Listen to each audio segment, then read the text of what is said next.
पूज्यवंत शारदे राजस्थान के सभी प्रतियोगी छात्र छात्राओं को भरतपुर ब्रज एकेडमी के ऑनलाइन शिक्षा के पैनल पर सभी छात्र छात्राओं का हार्दिक स्वागत है। मैं स्वयं पुरुषोत्तम शर्मा, मनोविज्ञान, जयपुर। आज मैं वर्तमान की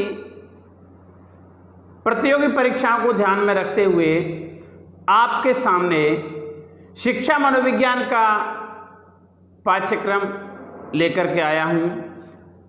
शिक्षा मनोविज्ञान वर्तमान में शिक्षक ग्रेड फर्स्ट, शिक्षक ग्रेड सेकेंड, शिक्षक grade third, HM, PTI, BSTC, प्रीवियड,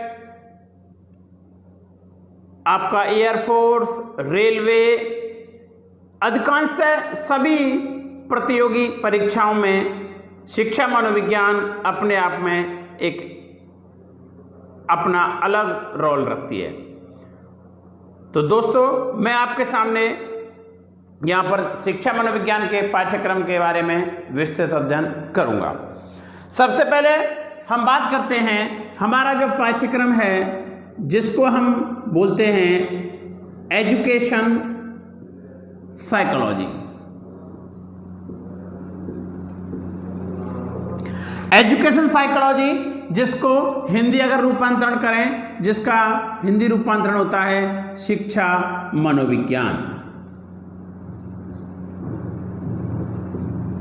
शिक्षा मनोविज्ञान की अगर हम बात करें तो इसके अंतर्गत सबसे पहले हमारा जो एक विषय वस्तु आता है जिसको हम बोलते हैं शिक्षा मनोविज्ञान।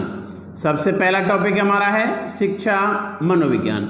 शिक्षा मनोविज्ञान के अंतर्गत सबसे पहले हम पढ़ेंगे शिक्षा क्या है। शिक्षा के विभिन्न अर्थ क्या है, शिक्षा के बारे में अनेक शिक्षाविदों की क्या क्या अवधारणाएं हैं। उसके बाद हम पढ़ेंगे मनोविज्ञान क्या है। भाई मनोविज्ञान ये मानव व्यवहार, आज जो मानव व्यवहार करता है वो ही हमारा क्या कहलाता है, मनोविज्ञान कहलाता है। दूसरा, हम शिक्षा और मनोविज्ञान अलग अलग पढ़ने के पश्चात फिर हम दोनों को कंबाइंड पढ़ेंगे जिसका हमारा शिक्षा मनोविज्ञान होता है।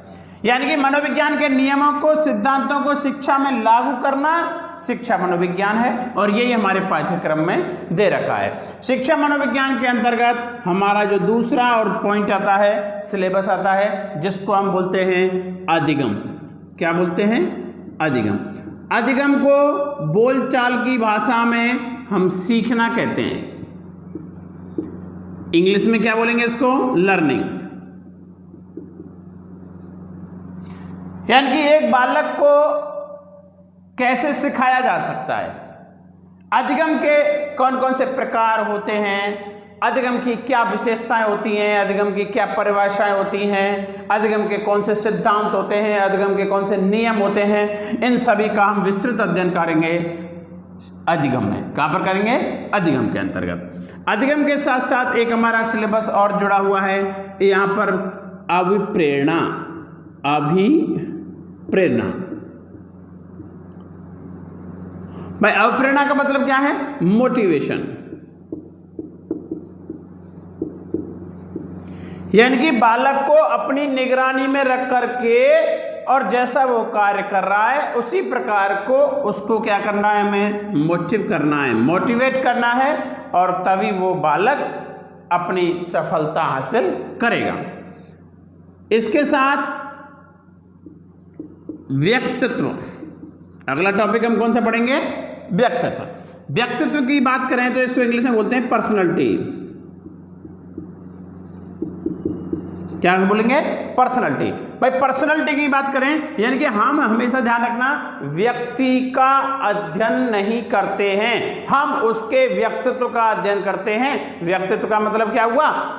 कि उसके गुण, उसके दोष, उसकी क्या विशेषता हैं, उसकी क्या अवधारणा है, क्या विचारधारा है, हम उनका अध्ययन करते हैं, ना कि हम व्यक्ति का अध्ययन करते हैं। इसके साथ साथ हमारा एक टॉपिक और आता है जिसको हम बोलते हैं समायोजन।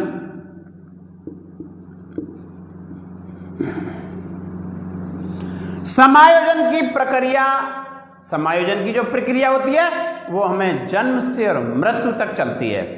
यानी कि कोई सी भी हमारी शैशवावस्था हो, चाहे हमारी बाल्यावस्था हो, चाहे किशोर अवस्था हो, चाहे प्रौढ़ावस्था हो, सभी अवस्थाओं में भाई व्यक्ति क्या करता है, समायोजन करता है। और किन्हीं कारणवश, कोई परिस्थितिवश जब उसका समायोजन नहीं हो पाता है तो उसके अंतर्गत एक विपदा पैदा हो जाती है, उसको हम बोलते हैं कुसमायोजन। क्या बोलेंगे? कुसमायोजन। और जब हमारा कुसमायोजित हो जाता है बालक, कोई व्यक्ति कुसमायोजित हो जाता है तो उसके अंतर्गत चिंता, तनाव, द्वंद्व, कुंठा, भगनाशा, ये बहुत सारी विपदाएं यानी कि परिस्थितियां उसके सामने आती हैं। और इनका हम सभी का जो विस्तृत अध्ययन करेंगे वो कहाँ पर करेंगे? हम शिक्षा मनोविज्ञान के अंतर्गत करेंगे। इसके साथ हमारा एक और टॉपिक आता है बुद्धि। भाई हमारी कार्य करने की क्षमता, कार्य करने की विधि, वो ही हमारी क्या कहलाती है? बुद्धि कहलाती है। और इस बुद्धि में एक हम संवेगात्मक बुद्धि का भी अध्ययन करेंगे। कौन सी? संवेगात्मक बुद्धि का अध्ययन करेंगे। यानी कि बुद्धि के प्रकार, बुद्धि के परीक्षण, बुद्धि के परीक्षण। भाई छिद्र, जैसे पहले पूर्व लोकोक्तियों में कहा जाता था बुद्धि के परीक्षण जब होते थे, छिद्रदंता किंचित मूर्खा, छिद्रदंता किंचित मूर्खा, इसी प्रकार के परीक्षण वर्तमान में जो बनाए गए हैं, पहले बन चुके हैं, उन सभी का अध्ययन हम कहां पर करेंगे? बुद्धि के अंतर्गत करेंगे। इसके साथ साथ हम एक और करेंगे, बुद्धि के साथ साथ सृजनात्मकता।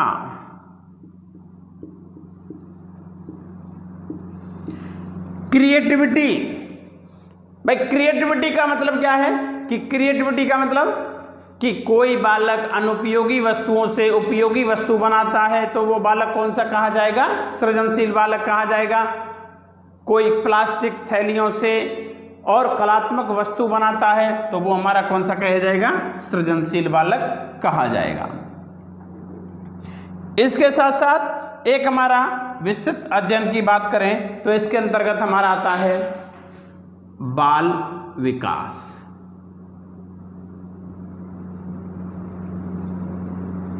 बाल विकास के अंतर्गत सबसे पहले हम यहां पर जो अध्ययन करेंगे वो करेंगे वृद्धि, जिसको अभिवृद्धि भी बोलते हैं, विकास।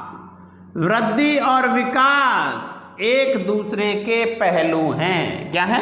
एक दूसरे के पहलू। परीक्षा की दृष्टि से बहुत महत्वपूर्ण टॉपिक है, इसका भी हम विस्तृत अध्ययन करेंगे, वृद्धि और विकास। इसके साथ साथ हमारे मानव विकास की जो अवस्थाएं हैं, जैसे कि शैशवावस्था, दूसरी बाल्यावस्था, तीसरी किशोरावस्था और चौथा प्रौढ़ावस्था। इन सभी अवस्थाओं का अध्ययन शिक्षा मनोविज्ञान के अंतर्गत बाल विकास टॉपिक में हम करेंगे। यानी कि शैशवावस्था, बाल्यावस्था, किशोरावस्था, इसमें शारीरिक विकास कैसे होता है, मानसिक विकास कैसे होता है, संवेगात्मक विकास कैसे होता है, सामाजिक विकास कैसे होता है, इन सभी विकासों का अध्ययन इसके अंतर्गत हम करेंगे। बाल विकास, इसके साथ साथ एक हमारा व्यक्तिक विभिन्नताएं, एक हमारा टॉपिक आता है व्यक्तिक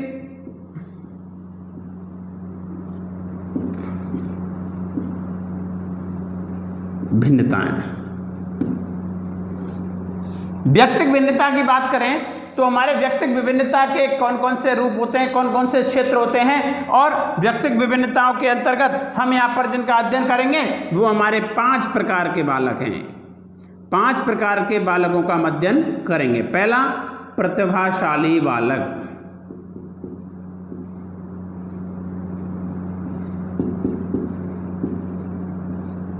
दूसरा सृजनशील बालक,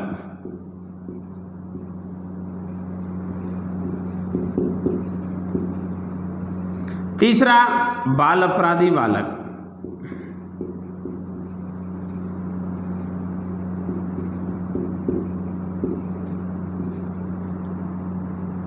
चौथा पिछड़े बालक,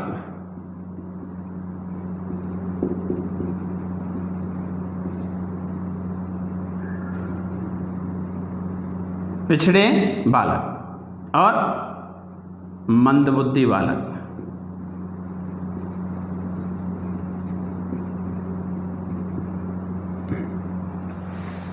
इन सभी का अध्ययन हम व्यक्तिक विभिन्नताओं के अंतर्गत करेंगे। भाई हमारा प्रतिभाशाली बालक कौन होता है, सृजनशील बालक कौन होता है, बाल अपराधी बालक कौन होते हैं, पिछड़े बालक कौन होते हैं और हमारा मंदबुद्धि बालक कौन होता है।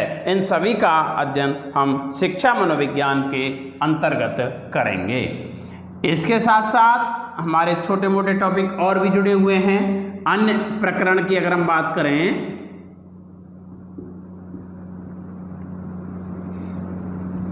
अन्य प्रकरण के अंतर्गत पहला आता है हमारा रुचि, आदत,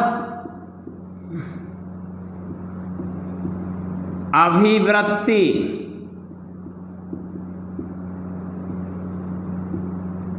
अभियोग्यता,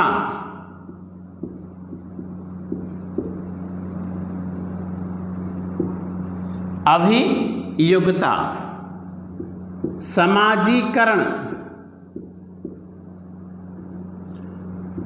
आत्मप्रत्यय, आत्मप्रत्यय। इन सभी का अध्ययन हम शिक्षा मनोविज्ञान के अंतर्गत करेंगे। इसके साथ साथ हमारा अभी यूनिट, एक 5th यूनिट और जोड़ी गई है रीट के अकॉर्डिंग, रीट शिक्षा के अंतर्गत, जिसमें हमारा पहला टॉपिक, जिसके अंतर्गत हमारा पहला टॉपिक आता है शिक्षा का अधिकार अधिनियम 2009, शिक्षा अधिकार अधिनियम 2009, राष्ट्रीय पाठ्यक्रम संरचना 2005। एक अगला टॉपिक है हमारा क्रियात्मक अनुसंधान, क्रियात्मक अनुसंधान। और एक आता है हमारा पोषण तत्व। इस सभी जो हमारा विस्तृत पाठ्यक्रम दिया हुआ है, सिलेबस दिया हुआ है, इसके बारे में हम आपसे अगली वीडियो में चर्चा करेंगे। सभी जो हमारे राजस्थान के प्रतियोगी छात्र हैं वो हमारे इस पाठ्यक्रम को स्क्रीनशॉट ले सकते हैं, जिससे हमें पता चले कि हमें क्या पढ़ना है और क्या नहीं पढ़ना है। इसके साथ साथ हमारे ब्रज एकेडमी भरतपुर के आप प्ले स्टोर पर जाकर के ऐप को आप डाउनलोड करिए और अधिक से अधिक हमारी यूट्यूब पर, हमारे फेसबुक आईडी पर जाकर के वीडियो को शेयर करें, लाइक करें, जिससे हमारा कोई भी छात्र इस शिक्षा से वंचित न रहे। और मनोविज्ञान के विस्तृत अध्ययन के लिए आप हमसे जुड़े रहिए। प्रत्येक विषय के यहाँ पर, प्रत्येक टॉपिक के साथ साथ हम प्रश्नावली भी आपको यहाँ पर देंगे। एक टॉपिक हम पूरा पढ़ेंगे, उसके बाद हम प्रश्नावली तैयार करेंगे। आपकी ऑनलाइन प्रश्नावली आप हमारे इस चैनल पर देख सकते हैं। धन्यवाद। Thank you so much.